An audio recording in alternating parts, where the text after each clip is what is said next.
Hello everyone, welcome back to my YouTube channel. This is Kashish Mendiratta. This is my first video on the backtracking questions. So our first question is find all the subsets of a set. So in this problem we will be given a set. For example, I have taken a set of 3 elements and we have to form the every possible subsets from this set. So what is a subset? A subset is a part of set which may include no element of the set, means a empty set, which may include some elements of the set, just like I have taken just 2 elements out of the 3, or that may be 2 and 3, 1 and 3, or it may contains all elements from the set. Means we can just eliminate some elements and remaining thing is a subset of it. So if we say that 1 and 3 is a subset of this set, then 3 or 1 is also a subset, but these two are same things, because if a set contains similar elements they are treated the same. These two are not different subsets. So how can we find the subsets of a set using the backtracking? So we know that in backtracking we have to find the every possible combination. So if we see that what can be in a subset, let's say this is a subset. So in a subset it has two choices for every element of the set. For example, there may be one or may not be one. Means in this subset there may be one or there may not be one. Similarly, there may be two and may not be two, and similarly may be three and may not be three. Means I can try the different combinations in which there is one and there is no one, there is two, there is no two, there is three, there is no three, so that we can make every possible combination. Let me explain you the flow so that you can better understand. Suppose initially we have an empty subset, and we have 3 elements. Let's make a choice for the first element. So from here there can be two types of sets, which contain ones and which do not contains one. So if the set do not contains one, it will be the same. If it contains one, it will be here. Now we are left with the 2 elements. Let's make a choice for 2. So a set may not contain 2 and a set may contain 2. Similarly for here, a set may not contain 2 and a set may contain 2. Now we are left with the choice for only one element.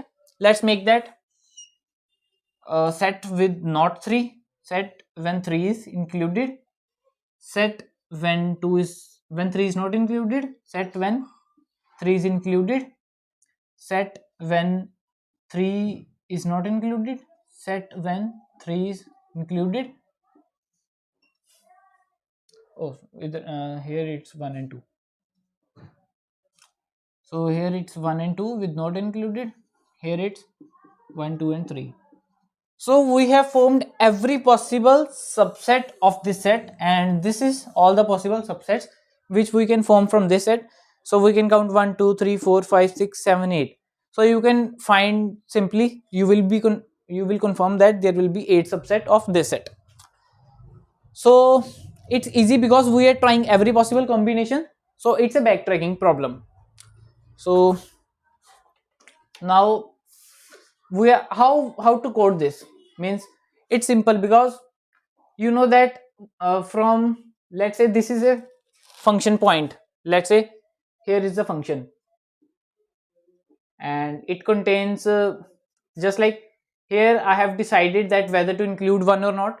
Let's say total element size be n and I be the index where ith element we are deciding to include or not. So it will be I, this will be I. We need an array so that we find the element which is element, and what we need n so that we can find that whether we have taken decision for every element or not. And after that we need a set of sets to store all this. Means we need a set of sets to store all the sets, just like here it's 1, here it's 2, here it's 3, and this one. And let's denote it by s. and we need a set, simply a set, to store each set. Let's say this is total sets and this is subset, current set, let's say. So how is the flow? We are calling, let's say this is I equals to 0, and from for here it's I equals to 1, but nothing changes in the left child because that's exactly the same. See, it's 1 and here it's also 1. Left child is exactly same, just we are taking here the decision for 0th index, here we are taking the decision for first index. So here what it will be, it will be function of I plus 1, everything will be same, sets will be same, and current set will be same. And what about the right child? What we are doing in the right? Here what we are doing in the right, we are putting the ith element in the current set and moving to the right side. So here we have to take a certain step, add an element arri, then call the same function with I plus 1 arr and n and sets and current set. So this is the decision tree what we have to make so that we can code this. So what will be the base condition? This is the decision tree, how we need to decide. Now what will be the base condition? See here it's 1, 2 and 3, we are deciding 1. Here it's 2 and 3, we are deciding 2. Here it's 3, we are deciding 3. And here it's 1, 2 and 3, pointer crosses 3. Means if it is 0, its index is 0, its index is 1, its index is 2, its index is 3. Means index equals to n. So whenever we find that, what will be the base condition? So whenever we find that the index of which we have to take the decision, it's equals to n, means that is the base condition. At that time what will be in the current set, we are putting into the total sets. So if I equals to n, what we will be doing, that we will be just sets dot insert current set. We have to just do this, we have to just add this into the total sets, that this is the answer, we have to add into our answer and then simply return, because we don't need to traverse downwards from here because this is the last level. So this is the base condition. This is how to form the recursion. Now a question arises, what if there are duplicates? Suppose if there is 2 here, so now replace every 3 with 2. Let's see what happens. So we have taken the decision for 3 here, it will be 2, it will be 2, it will be 2, it will be 2.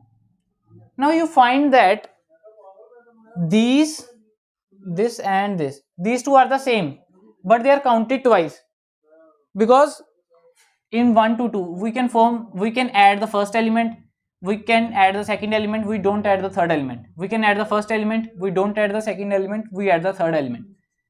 These two gives the same subset. So we are using the set to identify that. Let's suppose I take a set of, we denote current set by a vector, not by a set, because it's just we are pushing element, just like from here 1 we have put 2. So let's say we have take set of vector of int s. So what we will be doing, that we will be simply inserting in the base condition, we will be simply inserting the current set. Now suppose if 1 and 2 already, 1 and 2 already exist in the set, and we are inserting 1 and 2 again, so it will not allow. So we don't need to much bother about whether the duplicates are there or not. Okay, so one more thing. Now suppose this is in the vector, we have taken the vector for it because it's easy, because we are just pushing the element in the last.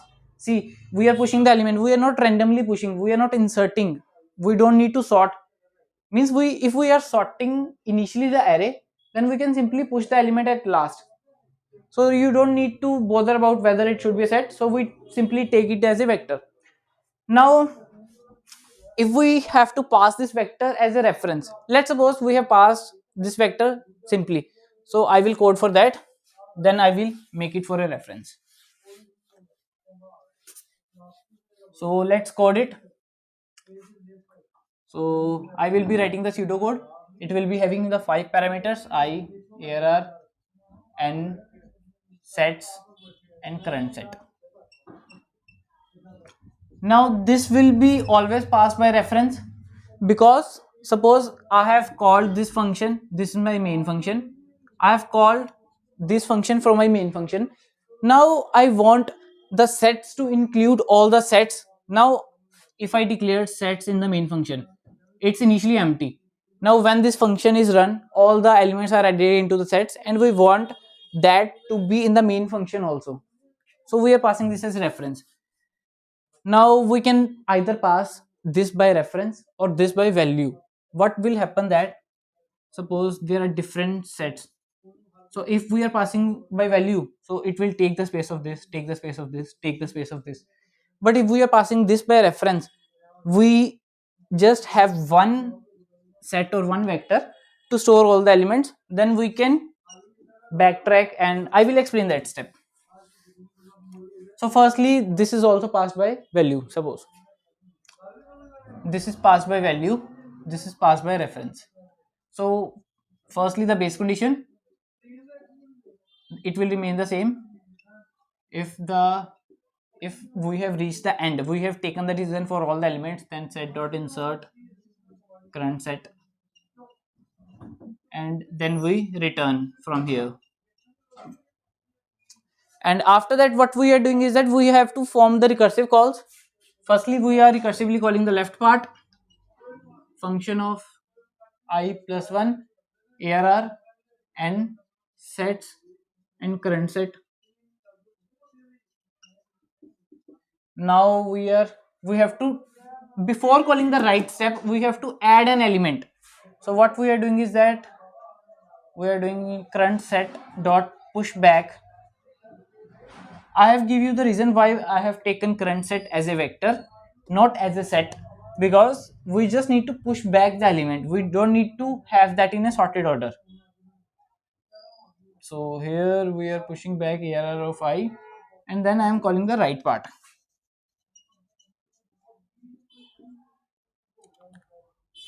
I plus 1 arr and sets, and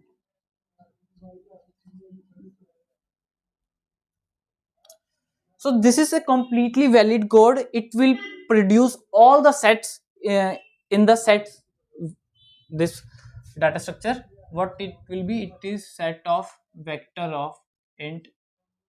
But one thing is that it will consume a lot more space. Suppose, because see, sets is passed by reference, but current set is passed by value. So suppose here it is 1 and we are taking the decision for 2. Left side it will not change, but right side, here we are adding 2, and then what we are doing is that we are copying it. So its copy is created here, but we don't want to create the copy, we want to pass it by reference. So what we have to do is that we have to pop the element. Suppose, let me explain again.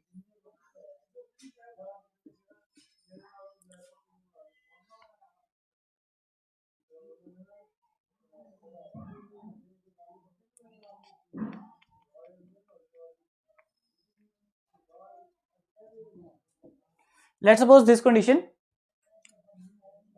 when we are calling the right child, we have added 2.